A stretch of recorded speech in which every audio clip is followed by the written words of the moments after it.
Hey guys, Lizardlea here for Four Heavenly Beasts, day 91. So there is the progress from day 90. Not a ton, but it's a good map layout. It's going to be helpful when I'm adding different colors to have things in the correct spot. I do want to remind everyone, I did make a mistake. I corrected it, but I made a mistake. And I left it in. So I remember back in the day, a lot of people would be like, oh my gosh, you never make mistakes. And I was like, what? Yeah, I always do. And I wasn't editing them out, so granted, when it's at like 8 times speed, how can you see that? Anyways, I am for the moment giving up on Red Skies Over Red Seas by whoever that author is, because I'm finding it very hard to be motivated to cross stitch while listening to that book because I'm not enjoying it. So now I am going to be listening to The Name of the Wind by Patrick Rothfuss. I'm just saying, the fact that I know the name of the book and the author without having to look at anything, I should very much enjoy this book. So y'all can skip ahead to the cross-stitching if you want to, and you can stick around if you want to hear about the books. Patrick Rothfuss was on a few episodes of Critical Role, or was it only one? I don't know, it felt like a few, because, I realized in that moment, I was like, dude, I would be so happy to roleplay with that guy, because he was very eloquent to start with, and obviously I'm not word vomit day in and day out. But the way he spoke, I was just like, dude, is he a writer? I Googled him and I was like, holy crap, he is a writer! This is why they got him! And I want to say he wrote a letter to Keyleth, and so Marisha read it aloud, and it made me cry a little. I obviously he had time to think about it and write it ahead of time, but it was so good. So I was like, if that's all it takes from him in a stupid little letter to get me that emotional, I can't imagine what his writing can do to me in book form. And at some point I brought it up to David. I was like, this sounds so good. I don't remember what book I was in the middle of reading. I want to say it was a book series. But David read it, and he was like, dude, Liz, you're really going to like this book. The only problem is it's a book series, and it's not complete. So I'm really sad about that. But I've been wanting to read it for so long. You know, it'd be really cool if, because I'm reading it, he'd get the next book out soon. Probably won't happen, because that's not reality, and writing does not come as easily and as quickly to everyone as it does Brandon Sanderson. I wish it did, but artist's block is a thing. So, and I don't think it applies to just artwork that you physically see because they drew. I mean, a book is artwork. To type it up. All right, I'm rambling way too much. Sorry. I'm really excited to start this book, though. Scott Lynch. I think that's the name of the author for the Red Skies Over Red Seas. David really liked that series, so I feel like it's important to say the name in case anybody else wants to read it. Okay, now I need to actually see if it is Scott Lynch. I have it open somewhere. Where is it? I have too many screens now, but they're real helpful. Red Seas Under Red Skies. Scott Lynch. Scott Lynch. This is a test of the Lizardlea sound station. Floor husband is here. Ding ding. Door husband. Knock knock. Alright, we have now established that the recording is working. And we finally made it to some of the books that I've been reading. And first on the docket, is House of Leaves, which is filled with bookmarks, but I can't find my legend. Which is utterly perfect. So I don't remember what anything means. Not even a little. I have so many. Okay, I do remember a lot of them were just like, oh, I liked this sentence. Or, like, oh, I feel like this is going to be a parallel with something else later. And I want to remember it.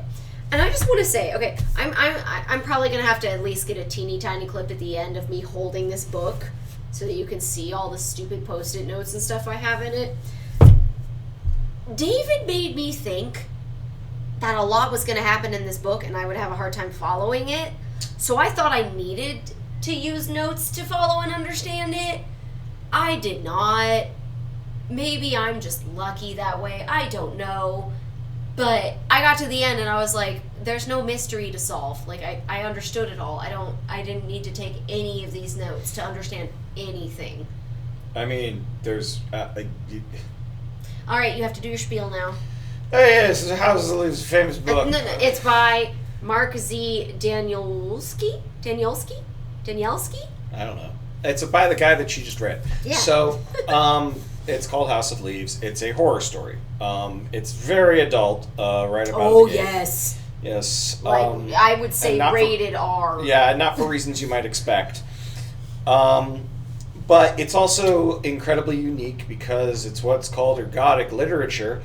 And I forget exactly what that word means, but it basically means you have to read it as a book. You can't have a show. You can't have a synopsis. You can't have a comic book. Like, you can't draw it. Yeah, I don't just think nothing works. You can't, and you can't do an audiobook.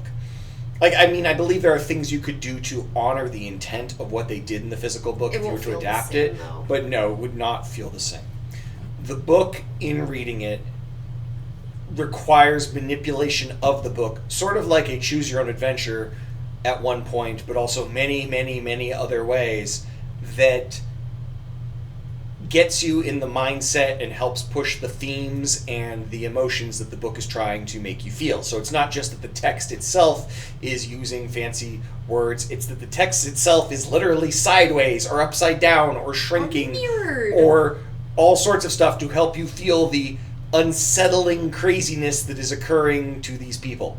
It is very unique. There are other books out there that do this, but to my understanding, this is by far one of, if not the best. I think it's the best from the ones that I'm aware of. I haven't tried to read the others, but I mean, this one's very unique. I feel like it's important to note, I have multiple sclerosis, so I have to get into an MRI machine every single year, minimum of once. I do not have claustrophobia in any way, shape, or form. I felt a little claustrophobic while reading parts of the book. Yeah. Like, it was affecting me on a mental level where I was just like, oh my god. Like, dude's good at what he does. Yeah, and to give some background about what's going on here, it's sort of kind of a, air quotes, haunted house story. That's really, really dumbing down what's going on and not very accurate. It's someone finds a recounting of an event of something else, and it's very, very weird and hard to follow, and sometimes there's entire pages that are like newspaper clippings and you're like expected to kind of skip through, or just lists of words and names. But it's based on the idea of the Navidson record, which is a film that was shot by David Navidson. Navidson. It has to be Navidson. It probably does. It's Navidson. Navidson, fine, whatever. Good old Navi, when he and his family move into a new home. And so they're doing the things you do when you get a new home, where you're going to like, oh, we're going to fix this, we're going to fix that. And at some point, they measure to do something. I forgot what exactly. And when they're doing the measurements, they're like, well, wait, that doesn't make sense. We must have messed up. So they do them again. They do them again. They do them again. They get people to check. They have other people check. They get people with equipment to check, because they keep coming up with the inside of the house is like 1/4 of an inch bigger than the outside. To the point they drill into the walls and they get a laser level pointer thingy. And it is also saying the inside is bigger than the outside. Correct. So, well, that's weird. like literally not physically possible weird, like wait, what's going on weird. And part of why this book is so good is because even if you don't love what it's trying to do in its more creative ways, the use of that, like, well, that's a little unsettling and odd, spiraling slowly out of control, is really, really, really well done horror. It is just objectively, ignoring all the other stuff it does, one of my favorite horror stories. Which is why it's a little bit weird that there's other parts of the story that you're like, what is going on here? Why is there an incredibly graphic sex scene in my horror film? Incredibly. There's interesting theories on stuff like that. And again, there's a lot of allegory going on and a lot of ways to interpret this book and a lot of other things. So if you're really into those like very artsy takes on it, there's a lot to consume here. If you're not, cool, roll your eyes, skip on through, and get to the next horror story part, because they're very clearly marked. I feel like most of the dude's stuff is actually in footnotes rather than in the normal text. I mean, yeah, but the footnotes are pages long. Oh, yeah. I mean, you can skip them if you want to. Yeah, I read everything. No, I want not that I expect anyone, like, you know, I have no idea how many people actually ever listen to our recommendations and then go, oh, that sounded interesting, and watch something, but, like, I just don't want the one person who ever does to be like, yeah, they said footnotes, it was 8 pages, one footnote, 8 pages, or, you know, and then it becomes 7 footnotes, and you've not noticed the new number. Yeah. And you're like, what is he talking about? Yeah. Oh, I'm on a new footnote. So yeah, it's an incredibly unique book. I think if you're remotely interested in literature or unique stories and you can tolerate the like horror and sex stuff, like you absolutely need to read this. I think it should be taught. Like it's one of those where it's just like there's not a lot like this. It really opens up like, oh wow, that's really cool. That was super creative. Wow, how did they do that? Oh wait, there's a mystery here. Wait, what's going on with this? What's the deal with that? And it's just and again, it's an excellent example of this book is in itself a gimmick, and then it's like, oh well, you know, the pages look different and yada yada yada. But even if you remove the gimmick, the story stands on its own. And I think that's very important to understanding when you're trying to do creative and unique or even artistic things, that you need to understand why things work as well as like what you're going to do that's going to be unique or different. So being able to both execute the core idea of, hey, let's just tell an interesting story, and the incredible gimmick idea of like just again everything this book does that's so hard to explain, and also in the off chance anyone ever wants to read this book who's listening to me, I don't want to spoil any of it because it's a very unique experience. It's worth reading. It's a wonderful example of like, wow, this is how you do it. And like Liz said, she felt claustrophobic. I also felt like uncomfortable and confused and weird. Like it really does a good job of making you feel the emotions that you're supposed to feel, because that's to empathize with the character and what they're going through at that moment. It's fantastic.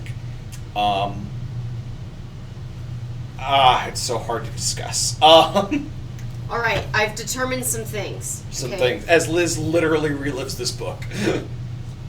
I think, okay, don't quote me on this because, again, can't find my legend.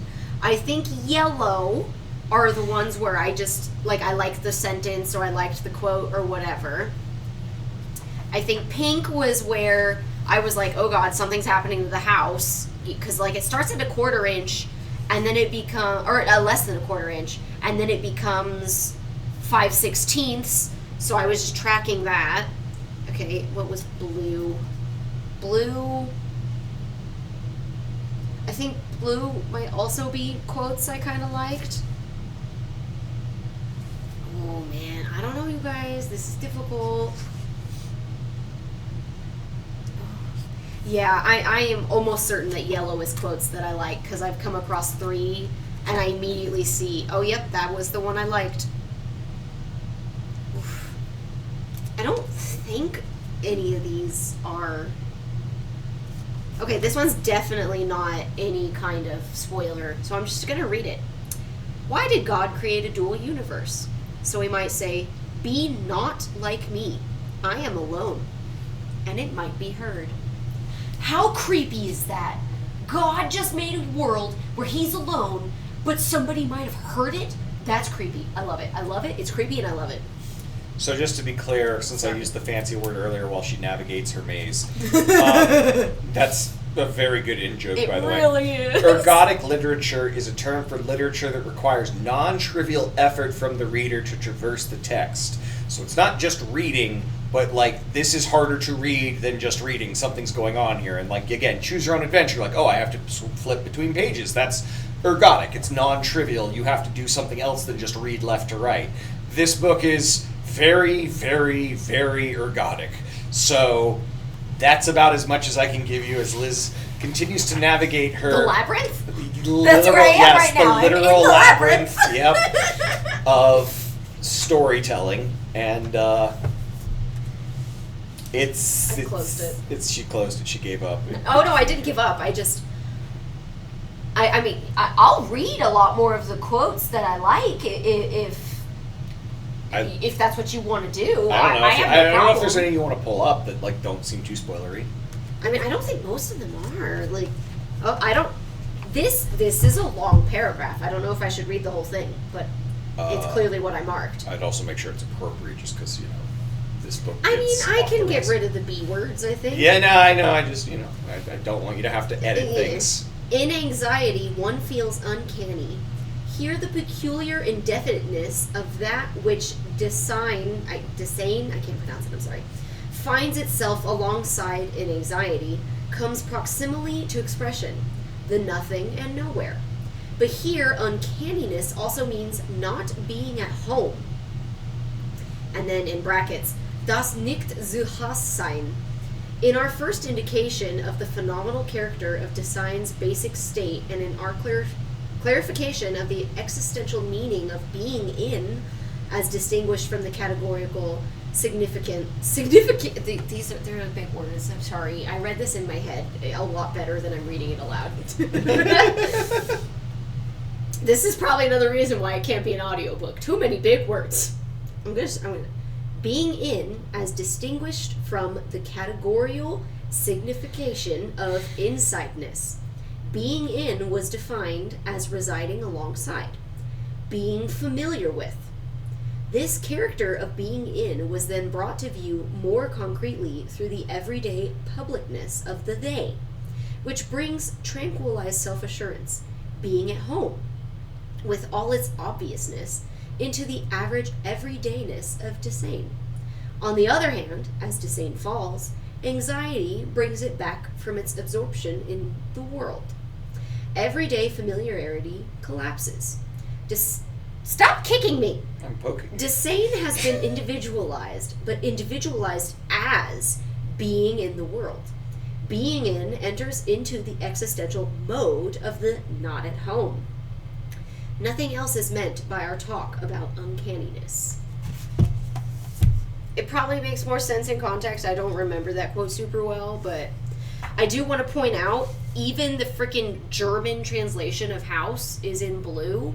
The book we have, did you already talk about that? No. The book we have, every single time the word house is said, instead of being black text, it's blue. To be clear, like any version of this that you buy will be that way, just about.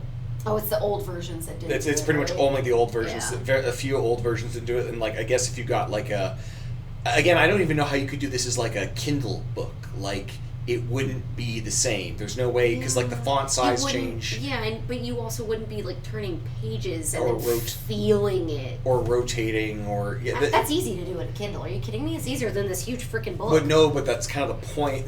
Whatever. Anyways, yeah, yeah, it's a thing. Let's see. Let me find another yellow tab.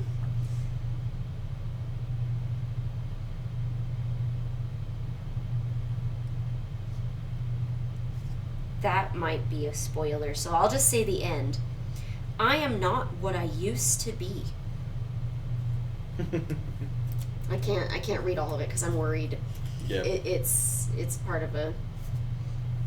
Let's see, where does this start? I looked at my hands.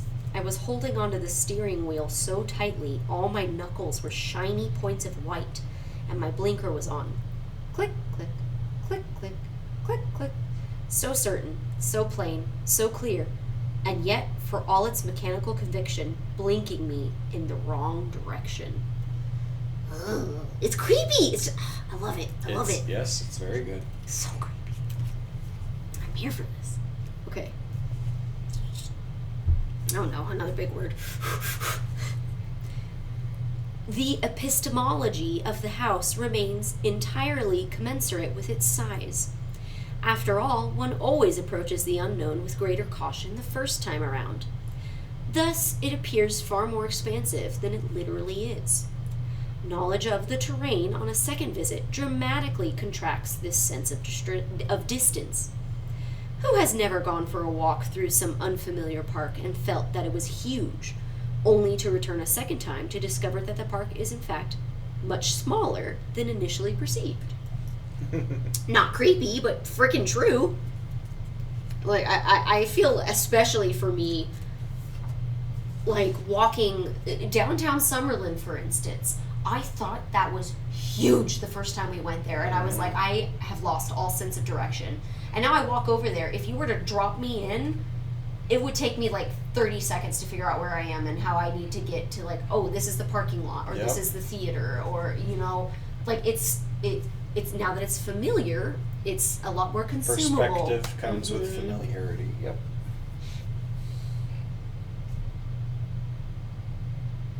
I'm not reading that one because that's a spoiler. I'm trying to read them a little bit beforehand just to get an idea.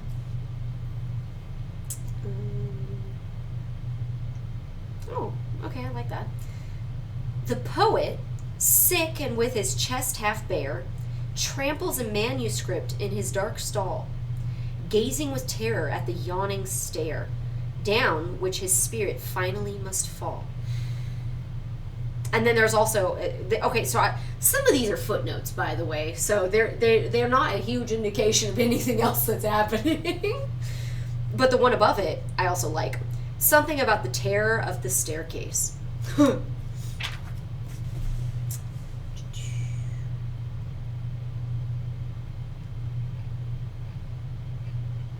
That one seems like a spoiler. Sorry, this is getting boring. Oh. I can't do that one, but I can make David laugh. See? Yeah. I'm good at this. Yeah. I know my husband. It's a good reference. Excellent Liz quote that has become integral to my life and hers and that of our friends sometimes. Let's see.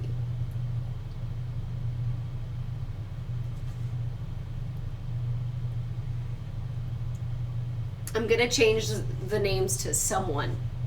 Similar to the way someone tried to rely on feng shui to mitigate the effects of the house, someone else turns to the time-telling tick of radioactive isotopes to deny the darkness eviscerating him from within. I like that quote. It's a good quote. It is a good quote. See, the yellow are quotes I like. Okay, what are the other colors? I already gave you my best estimate. We're going to have to come back for a second round and a quote.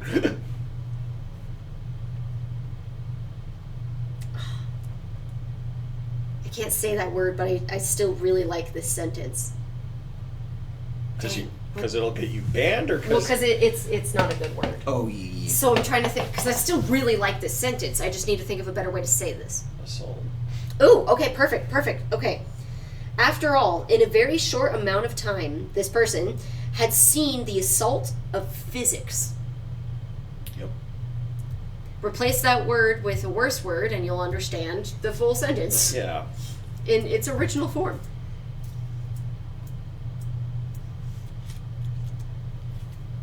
Oh, I passed one. There it is.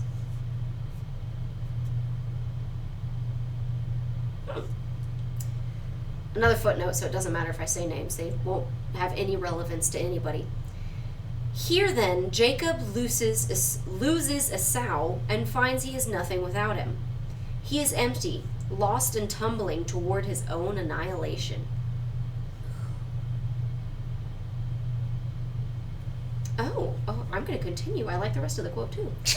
But as Robert Hurt poignantly asks in Esau and Jacob, what did God really know about his brothers? Or for that matter, sisters? He was, after all, an only child, and before it all, an equally lonely father.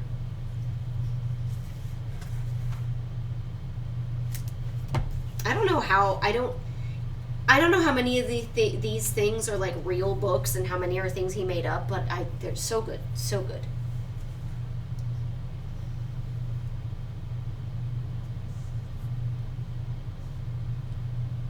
Oh, okay. This person is not the only one to have intuitively sensed the abyss. During the tragic May assault on Everest, where the 7,000-foot Kong Shuang face, finally, probably around 10 o'clock, I walked over this little rise, and it felt like outside? What? I don't even see where the quotes end. Is it going on to the next page? Oh, I hate these footnotes sometimes. I love this book. There's nothing like it. I walked over this little rise, and it felt like outside. 11 people died. Okay, I don't understand. I'm in the labyrinth devoted. I'm actually not in the labyrinth, but well, maybe I am. No, I'm in the haunted house. Anyways, okay, you know what? I'm gonna try this again, okay? This person is not the only one to have intuitively sensed the abyss. During the tragic May assault on Everest, where 11 people died, Neil Beetleman, lost at night in a blinding blizzard, described how he stumbled to the edge of the 7,000-foot Kong Shuang face. Finally, probably around 10 o'clock, I walked over this little rise, and it felt like I was standing on the edge of the earth. I could sense a huge void just beyond. There we go. Yay! I got it. You're not in the labyrinth. Footnotes are so confusing, you guys. And you know what? I would bet so much money that is exactly how I read it initially. Mm-hmm. Of trying to go this way when it should have been this way. And I didn't figure it out until I was like, this sentence makes no sense. Most sentences make sense in here. Even when they don't make sense, they still grammatically make sense. Felt like I am outside? What? Stop touching me with your foot! Ow. Help! This one literally just says Robert. Yep. Oh, okay. Michael Medved was appalled. In his mind, 6 minutes of nothing spelled the end of cinema. Yep. Yeah. Yep. Mm-hmm. Hi, Robert. He was so shocked, indignant, even incoherent, he failed to consider that the Navidson record might have absolutely nothing to do with cinema. Sounds like Robert for sure. Okay. Oh my goodness, I'm gonna make you laugh again. Yep. I'm sorry if this is really boring for you guys, but, if this is the only experience you get of House of Leaves, well, these were some of my favorite quotes, I think. If you think it's going to make more sense if you read it, it will, but it is also incredibly unique. Oh, absolutely. It's just... That's a spoiler. Yep. It's just so... hard to explain. But it's also so...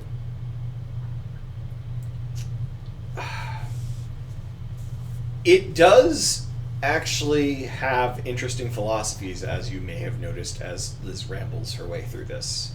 I don't want to spoil it. No, I know. But I think you can still see that, that's sort of what's going on, is that there's, various philosophies here, and it's not always trying to make sense. It takes a lot of context, but it's not just rambling gibberish. We're like, oh, it's wacky and quirky because it's different. It's legitimately good and different. I don't regret putting all these post-it notes in the book. I just, in hindsight, realized I didn't need them. I thought I did, and this is going to sound horrible of me. I'm really proud of the fact that when we watch things, I can often determine what's going to happen in the future, and a lot of times I'm correct. Yes. I'm proud of that fact, because I'm just like, I'm paying attention. I can understand where this story is going. So I wanted to beat the book. I wanted to be like, ha! I knew this was the twist, and I got it. Ah! There was no twist, so... or at least not in my opinion. If there was, I got it as I read. To be very clear, it is a book that has deeper mysteries and extra, like, ARGs, like a mystery beyond just the story that's going on. There are several layers of puzzles and mysteries that you can unravel that are deeper than just reading the story. Some you're going to maybe figure out intuitively. Some there's no way you're going to figure them out unless you're taking notes like Liz did, and even then you may not. And some you're definitely not going to figure out unless you join the community of people who read this book and started hunting for mysteries and are still finding stuff. Or like only found it after, like, well, yeah, this is actually a reference to a, latitude and longitude, and when you look that up, there's like a thing here, and if you read that and apply it over here and you rotate it 90 degrees like you did in the story, you find, like, that level. I enjoy that none of that is required to enjoy this book. Yeah. I still think it was worth you taking notes, because... I lost my legend. Yep. Okay, I really like this new quote. I had enough time to fully read it while David was talking. Passion has little to do with euphoria and everything to do with patience. It is not about feeling good. It is about endurance. Like patience, passion comes from the same Latin root, pati. It does not mean to flow with exuberance. It means to suffer. That hurts. I love it, but it hurts. Floor husband. No, you're getting ahead of yourself. I'm not done yet. The only clue might be the shadows beneath your eyes or a terribly thin line near the corner of your mouth indicating something has been suffered. That in the privacy of your life you have lost something, and the loss is too empty to share. Hurtful. Okay, that is the end of the yellow Post-its. So now we can do the end of the narration. The orange Post-its. I mean, I feel like the if we do anything else, it should be at the very, very, very end of the video as a, oh, hey, look, this is what Liz's book looked like after she read it, so they can actually see it. So, you will see Floor Husband in a moment. Floor Husband, ding ding. Or husband. Knock knock. Dork. Floor husband. Ding ding. Alright, so that was the end of 4 Heavenly Beasts Day 91. I got 3 hours and 34 minutes of footage. My eyes keep going wonky. Oh, I didn't tie off my thread. Oh well. There it is. Shame. I'll do it now, but you have to entertain the viewers. Backstitching is when you stitch on the back. Today you've learned a fun fact about cross stitching. I've never stitched on the back, so I don't know what you're talking about. About backstitching. If I stitched on the back, you know how ugly my front would look? Proper backstitching is important. And what is improper backstitching? What I'm doing? Because there's no backstitching in this. We're all Backstitching waiting is with when you bated stitch on the breath. back. What? Backstitching is when you stitch on the back. I will stab you. And that will entertain them. It'll entertain me right now. I wasn't joking. This is what it would look like if I was stitching on the back. This is what the front would look Those like. are stitches on the back. As you can see them from the back. When would you ever do stitches on the back? Those are stitches on When would you ever do stitches on the back? Those are stitches on the back. You just said that it's not what I'm doing. Those are stitches on the back. If I delete my YouTube channel, will anybody have proof that I murdered my husband?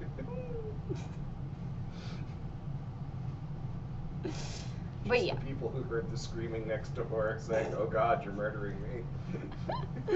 Oh, you think you'd have the chance to say something? That's cute. And you're not using backstitching. And then they'd all just be like, I don't know. Why is outlining something an issue for him? I don't know. They would definitely think it's stitching on the back. What is backstitching? Stitching Say it in a different way, as if I was a 3-year-old. Stitching on the back. He's an idiot. I asked him to say it a different way, and he couldn't. It's because he doesn't know what it is. You know, if I made fun of your passions like this, You too. when do I make fun of you for coding like that? Where I intentionally understand what something is and pretend it's something else. When? Never. The answer is never. That's not never. I need to think of an example though. Because there isn't one. What? Because there isn't one. There is one. I just need to think. It's been a while since we've talked about coding. In any detail though. You've definitely made comments about things with funny names like array or And I intentionally called them something else? well, you intentionally implied they were something else. I'm trying to think of what it was. Arrays, lists, binary. What have I been doing? Recursion, no. It was like it sounded like another word, and so you're like, oh, okay, sure. And I've done that consistently, because neither of us are recalling what the heck you're talking about. I mean, I don't talk about it much, but you did it at least for that car ride. Wow, one car ride. That's the same as you making fun of me for something for the past, 5 years? That you know what it is, and you still intentionally pretend it's something else. So you agree I'm the dedicated one in this relationship? No. It sounds like I am. It sounds like you're intentionally making fun of one of my passions incorrectly at that. That doesn't sound like something a dedicated, loyal I'm person would definitely do. dedicated to the passion. So anyways, I finished several colors. I'm really enjoying The Name of the Wind. David told me how the rest of that book series went that I dropped, and I don't think I'm going to be able to pick it back up knowing what happens. As opposed to before, where you wouldn't have picked it back up anyways. I mean, I would have been pissed if I had picked it back up. I don't think so, but we'll find out one day, maybe. I doubt it. We have to, okay, he has to finish the plot line, and he hasn't done that, and I don't like that plot line, and I don't want it left hanging. This is unacceptable.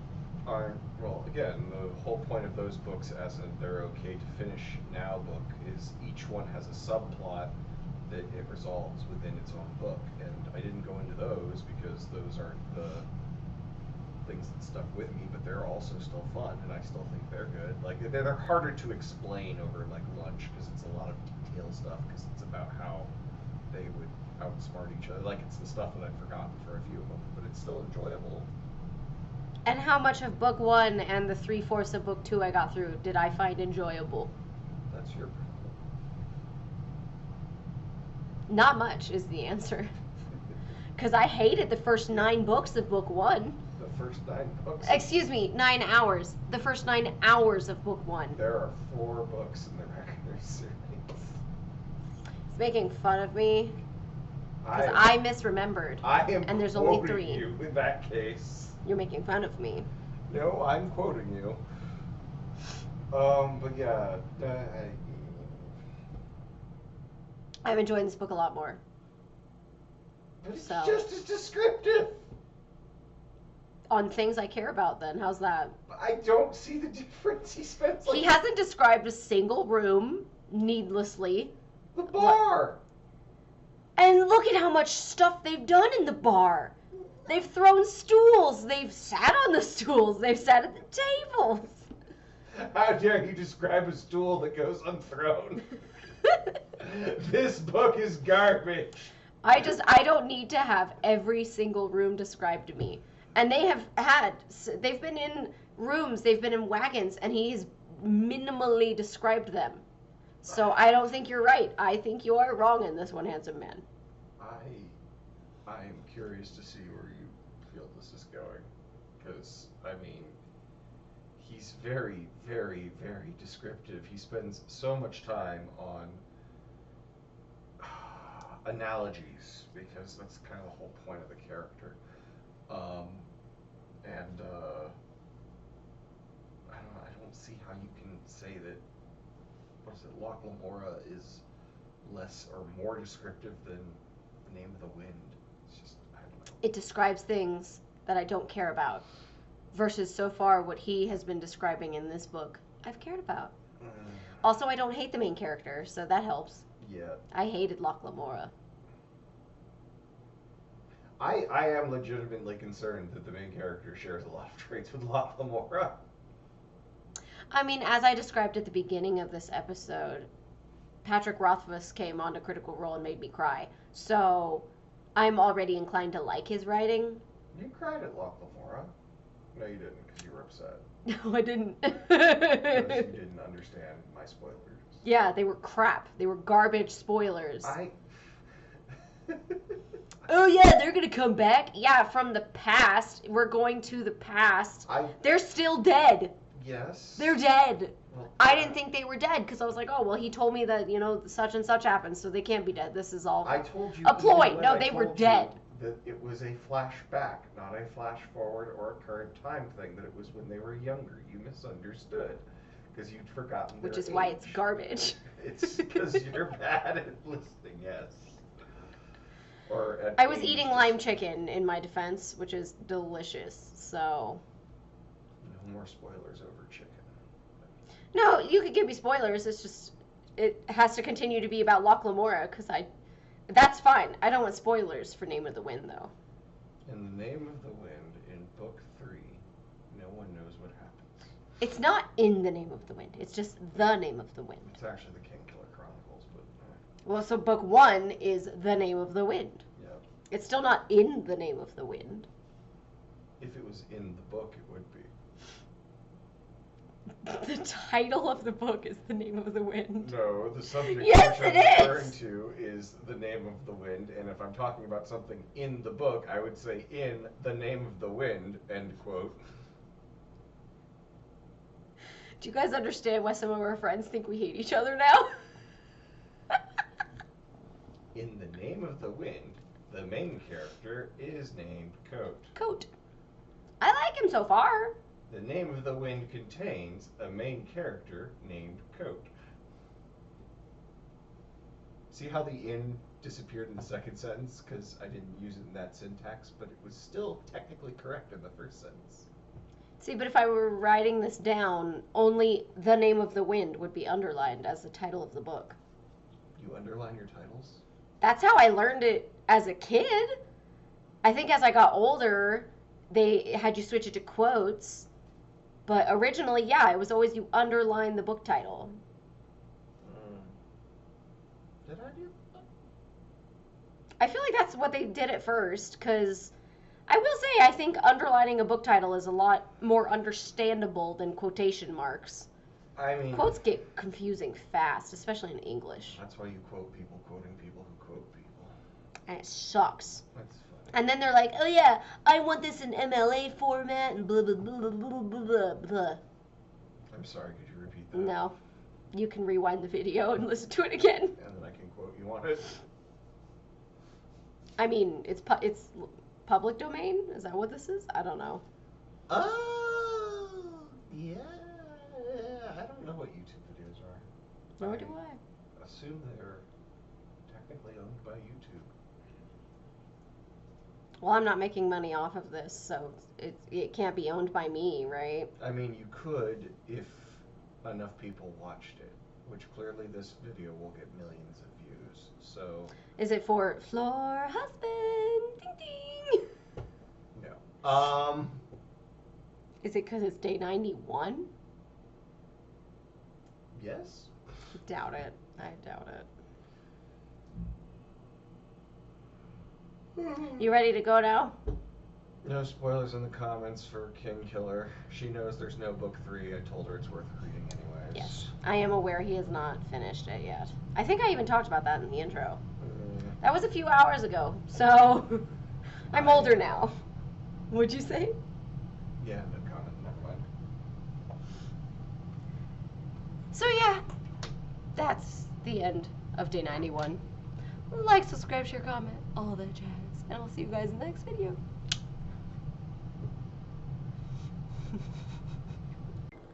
Alright. We are serious people. They don't know. Today on book reviews. I'm gonna put with the other adults thing at the end. Who are serious.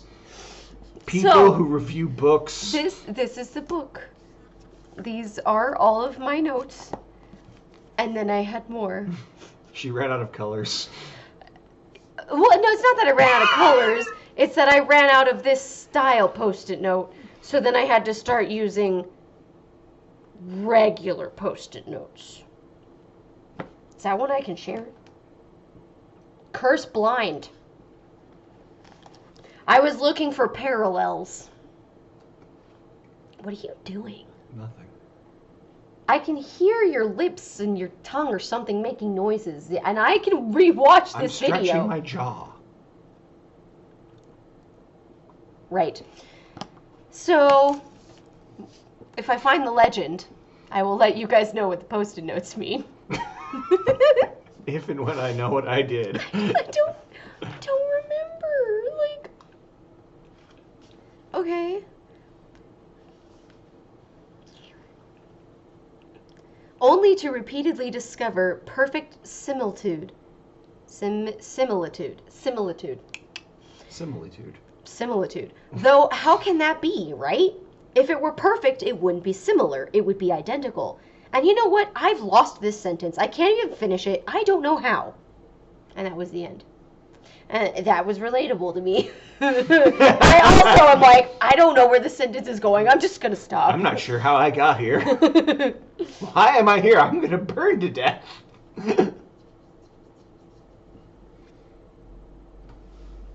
Someone's shelf building serves the same purpose as someone else retreats outside. Maturity, one discovers, has everything to do with the acceptance of not knowing. Of course, not knowing hardly prevents the approaching chaos. I like the book. Yep. I just don't know what my Post-it notes mean. Oh, hey, the text is really big here. I think that means you... Never mind. Am I after the main story? No, I can't be after the main story, because that's, like, back here. Well... Oh, I forgot about that. Yeah. That's a huge spoiler. Also, it's on page 554, so, of course, it's a huge spoiler. Yeah. Okay, maybe it's not, but I feel like that gives more context. Oh, I know. To the rest of it. I'm being difficult. I am well aware. Much more difficult than I normally am. I did put notes on the big orange ones. Oh, this one is he bleeding black blood? Question mark, question mark. These are very legitimate questions. I wanted to... I'm not being sarcastic. Like, if you read this book, you will find yourself asking maybe completely different, but just as incredibly hard to understand without context questions. My favorite character died. Yeah, it does do that. At this point in the book. He is buried here. No! Boy, do I know how to pick him. I didn't say the person's name. Hey, look, we don't know that he died. Technically. I thought he was the one that got shot and died. No, I'm pretty sure he's the one that got eaten.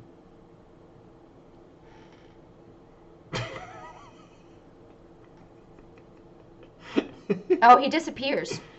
Right, I'm using a very general term there. I don't know. I don't know where my legend is devoted. I don't know. You never had a legend, babe. Yeah, I did. The book came that way. I literally kept going back to it because I was like, wait, who is this? Oh, right. You know, she's not actually that insane, but if you were all watching this at home and I was just completely edited out, that would be pretty funny. Oh, he doesn't exist. Neat. She's blisteringly crazy. I now know why I marked this poem. Mhm. Because it's roll credits. Oh, Should I read it? It's just a little poem. sure. Read a little poem. Untitled fragment. Little solace comes to those who grieve when thoughts keep drifting as walls keep shifting, and this great blue world of ours seems a house of leaves, moments before the wind.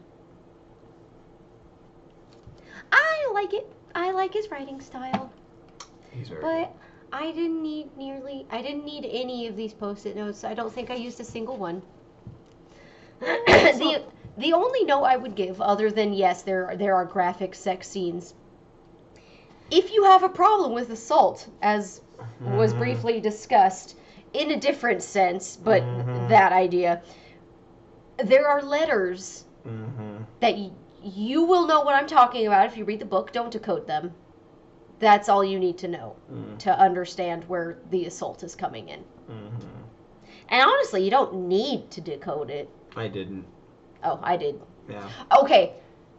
I did it after the fact. I was decoding as I went, and then it got to the point where I was like, I'm having a hard time just reading in order to get the correct letter that I need. And it kept going and going and going, so I Googled it, and I was like, oh, okay, because, like, I understood the pattern. Yeah. If I had patience, I could have done it. I didn't have patience in that moment, and my hand was cramping, and I just,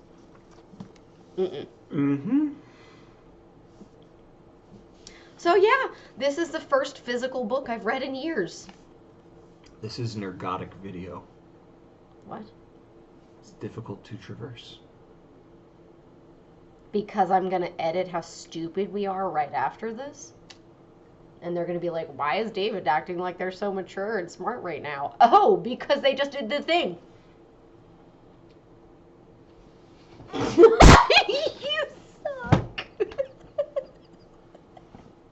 Now they know why our intro for this outro was the way it was. No, I was holding it for a solid, 3 seconds.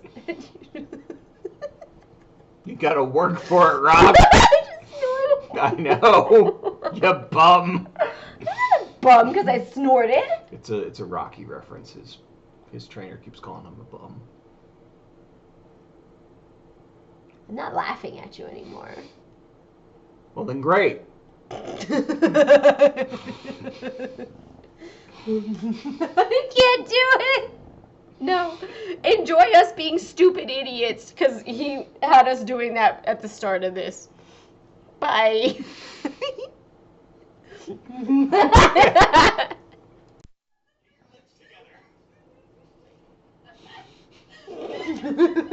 can't do it.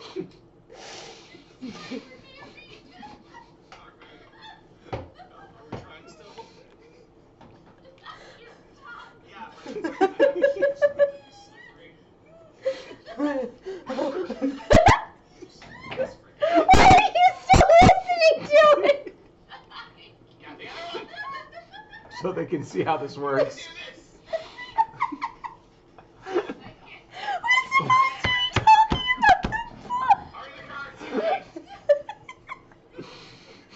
I'm gonna have to put this after the book. I hope you know that. What book? The book. Each time we can listen to us listening to us, trying to do the lip thing, and trying to do the lip thing. It's very House of Cards, or House of Leaves. House of Cards. But you've seen my lips. Where like one person sticks out their bottom lip, the other person sticks out their upper lip, and they touch. And she struggles. I'm still struggling. I can't do it. I can't do it. But you love me. I do love you. That's why I can't do it.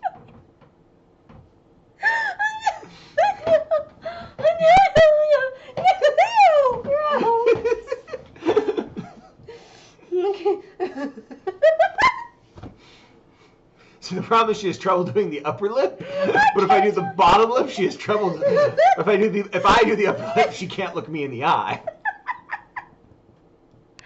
Okay.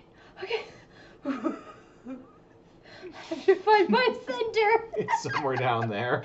Not in the room. Your center of gravity is lower to the ground. That's true, it is. Except for right now. I can't do it. I was holding it for so long.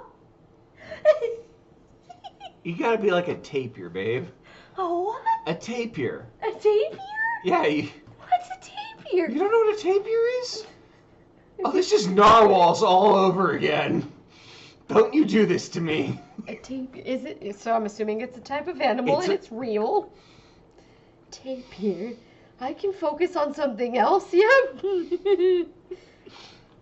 Oh, the thing I always thought was an anteater. That guy? Mm-hmm. Do they hold their lips? Those are these top nose lip. Yeah, good. That's a creepy picture, I'm just saying. You were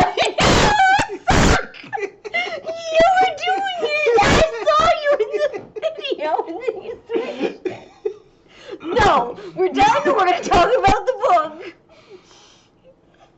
So I'm going to stop and we're going to try again.